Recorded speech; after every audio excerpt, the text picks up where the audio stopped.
En novembre 2001, le général Wesley Clark, ancien commandant suprême des forces alliées de l'OTAN, a reçu un briefing effrayant.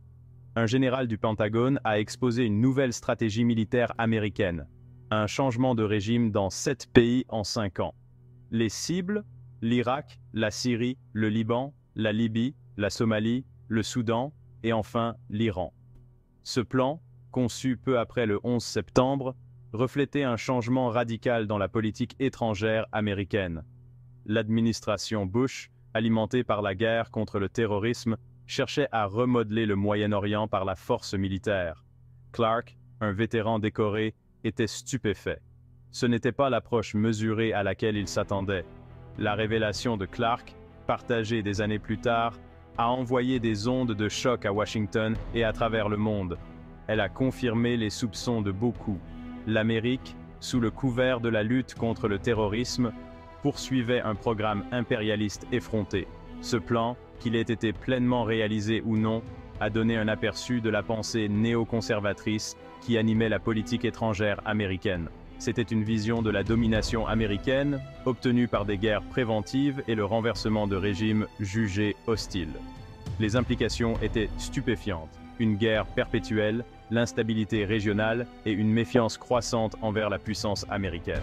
La réponse à la révélation de Clark était prévisible. L'administration Bush a nié l'existence d'un tel plan.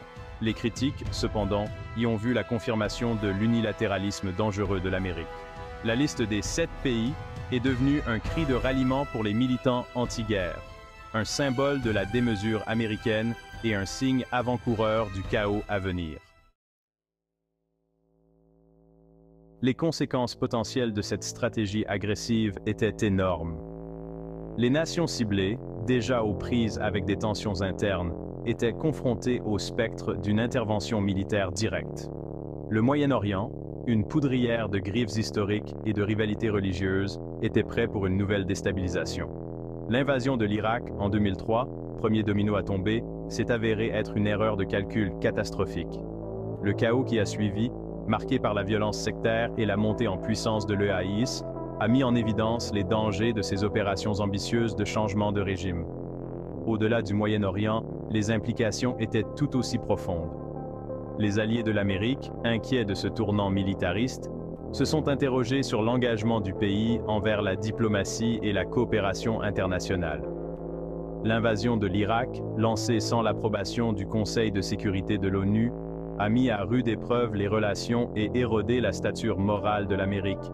La guerre contre le terrorisme, de plus en plus perçue comme une guerre pour l'hégémonie américaine, a alimenté le sentiment anti-américain et créé un terrain fertile pour les idéologies extrémistes. L'équilibre mondial des pouvoirs a également été affecté. La Russie et la Chine, témoins de la volonté de l'Amérique d'utiliser la force unilatéralement, ont commencé à s'affirmer plus fortement sur la scène mondiale. L'ordre d'après-guerre froide, fondé sur la primauté américaine, a commencé à se déliter. Le monde est entré dans une période d'incertitude, caractérisée par des alliances changeantes et la réémergence de la concurrence entre grandes puissances. Chacun des 7 pays figurant sur la liste était confronté à des défis et à des résultats potentiels uniques. L'Irak, bien sûr, est devenu l'exemple tragique de la mésaventure américaine. La Syrie, en proie à une guerre civile brutale, a évité de justesse une intervention américaine directe. La Libye, après le renversement de Mouammar Kadhafi, a sombré dans le chaos, un récit avertisseur de conséquences imprévues. La Somalie, déjà un État en déliquescence, est restée embourbée dans les conflits et l'instabilité. Le Soudan, aux prises avec des divisions internes et des accusations de génocide, a connu une forme différente d'intervention. Les États-Unis, par le biais de sanctions et de pressions diplomatiques, ont joué un rôle dans la partition finale du pays.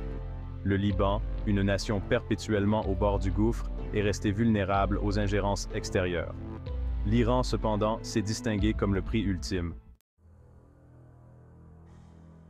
L'Iran, avec sa position stratégique, ses réserves de pétrole et sa position de défiance envers l'Occident, représentait un défi plus complexe. La République islamique, née d'une révolution et profondément méfiante à l'égard des intentions américaines, est devenue un point central des inquiétudes de Washington. L'administration Bush a accusé l'Iran de soutenir le terrorisme et de se doter d'armes nucléaires, allégation que Téhéran a niée avec véhémence. La perspective d'une frappe militaire américaine contre l'Iran se profilait à l'horizon, faisant craindre une conflagration régionale plus large. Les conséquences d'une telle attaque seraient catastrophiques, non seulement pour l'Iran, mais pour l'ensemble du Moyen-Orient. L'économie mondiale serait plongée dans la tourmente et la situation sécuritaire, déjà fragile, se détériorerait encore davantage. La communauté internationale, consciente des enjeux, a appelé à la retenue.